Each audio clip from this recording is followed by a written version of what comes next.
So Donald Trump announced his run for the 2024 presidential election. And I've been getting a lot of comments from people that have watched this that he just doesn't have that same go-get-'em attitude that he had in 2016. And we've all seen some of the drama that has been taking place. It's kind of like, okay, well, that's weird in and of itself. Generally, when you have another, party candidate, possibly, that seems to run on the MAGA movement as well, you don't generally attack them.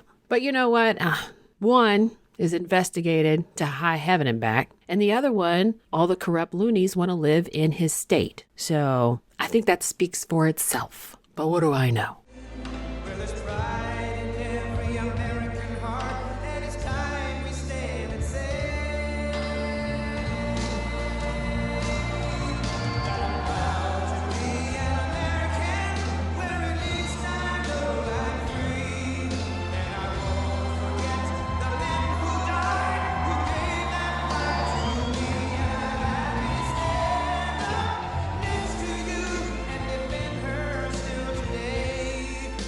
Okay, yeah, I can see it. Almost immediately, I can see it. So as he gets up on stage, it's a very tight smile. It is not a genuine smile. It's a lot of stress.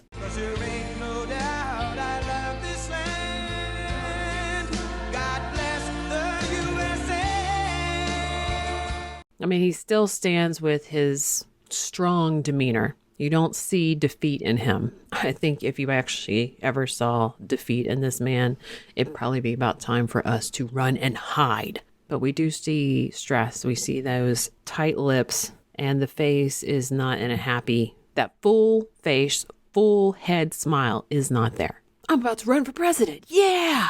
It's more like, okay, I'm going to announce I'm running for president. It's not very good news.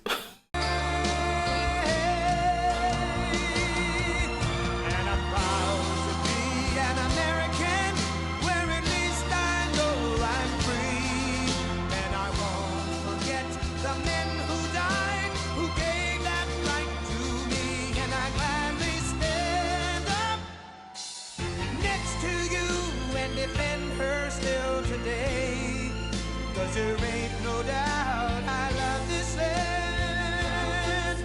God bless the USA.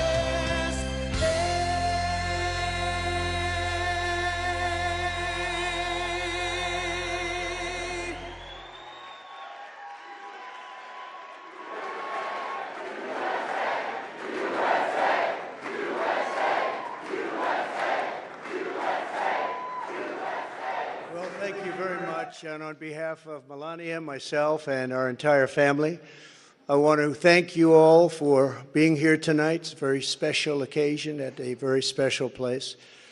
You and all of those watching are the heart and soul of this incredible movement and the greatest country in the history of the world. It's very simple. There has never been anything like it. This great movement of ours, never been anything like it, and perhaps there will never be anything like it again. There's never been anything to compete with what we have all done. Thank you. Ladies and gentlemen, distinguished guests, and my fellow citizens, America's comeback starts right now.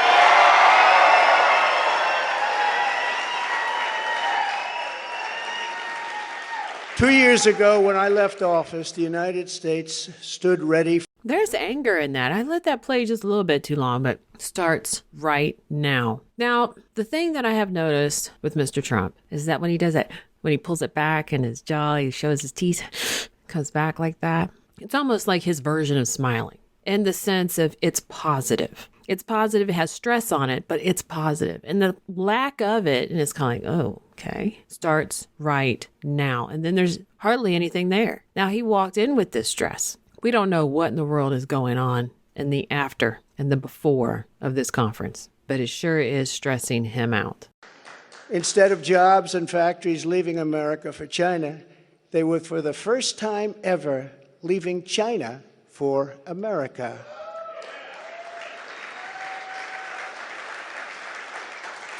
Businesses were pouring back because of our historic tax and regulation cuts, the biggest in both categories in history, bigger even than what Ronald Reagan was able to produce, and he produced a lot.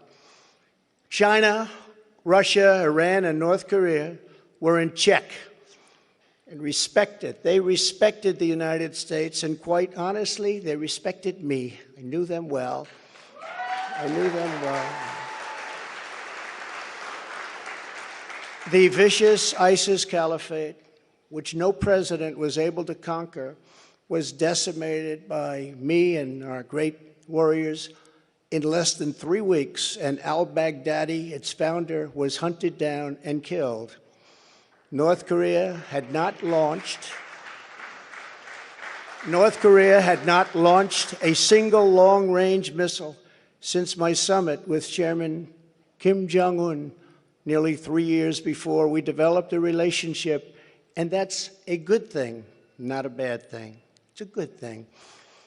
Very good thing, actually, because look at what's happening today. My opponents made me out to be a warmonger and just a terrible person who would immediately go into war. They said during the 2016 campaign that if he becomes president, there will never be a war within weeks, and we will have wars like you've never seen before. It will happen immediately, and yet I've gone decades without a war, the first president to do it for that long a period.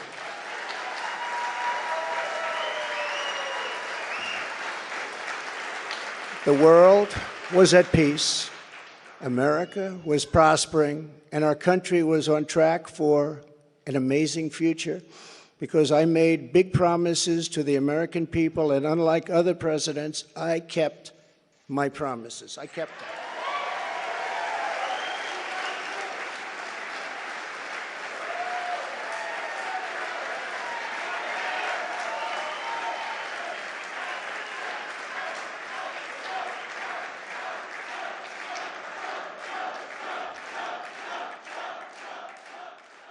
I'm going to guess at this moment because of the little bit that we're seeing. I kept him. And the stress is starting to be relieved with the crowd chanting at him. Every time there's a clap in agreement with what he's saying, he seems to lift a little higher. That the earwigs, so to speak, are saying something that are stressing him out. And I'm assuming it's about his chances or about poll numbers. Who knows? Thank you very much. Under our leadership, we were a great and glorious nation, something you haven't heard for quite a long period of time. We were a strong nation, and importantly, we were a free nation. But now we are a nation in decline. We are a failing nation. For millions of Americans, the past 2 years under Joe Biden have been a time of pain, hardship, anxiety, and despair. As we speak, inflation is the highest in over 50 years. Gas prices have reached the highest levels in history and expect them to go much higher now that the strategic national reserves, which I filled up, have been virtually drained in order to keep gasoline prices lower just prior to the election. Joe Biden has intentionally surrendered our energy independence. There is no longer even a thought of dominance, and we are now begging for energy help from foreign nations, many of whom find us detestable.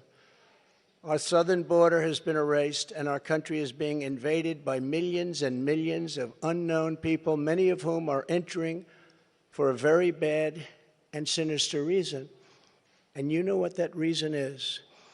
We will be paying a big price for this invasion into our country for years to come. Hundreds of thousands of pounds of deadly drugs, including very lethal fentanyl, are flooding across the now open and totally porous southern border.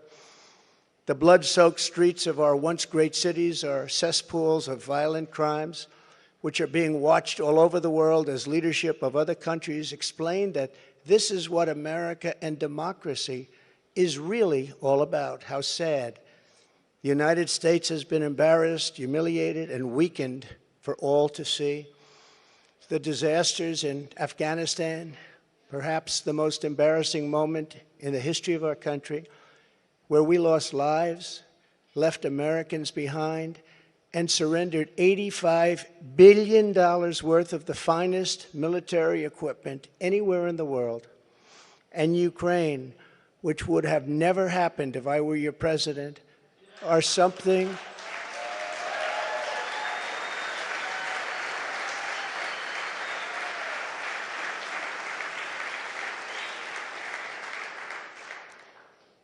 and even the Democrats admit that. That's something I've seen them admit over and over again. But our enemies are speaking of us with scorn and laughter and derision because of those two events. But there are many more. Even just today, a missile was sent in, probably by Russia, to Poland, 50 miles into Poland, and people are going absolutely wild and crazy, and they're not happy. They are very, very angry.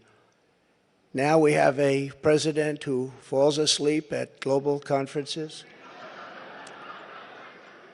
was held in contempt by the... So this is a good tell right here. We have a president that falls asleep at global conferences. You hear the crowd laughing. Trump doesn't respond. There's no snicker of nothing. It's like a joke he wrote that he didn't even laugh at. He didn't even give a scornful thought. It's really flat. Now, as much as I prefer him over everyone else, we can't be going into a presidential run depressed. So find your mojo, get your muse, and let's get to work. What we're going to be looking for in this series is the reality of it. Do we see appropriate emotions for all of this? Do we see a skeptic turning into a believer? Do we see liars? Do we see deception? That is what we're looking for. I tell you what, I've never actually really believed in this whole alien thing. But I tell you what, after I watched this show, started thinking about things a little bit differently. That's crazy. If you like it, please share and subscribe. Thanks for watching.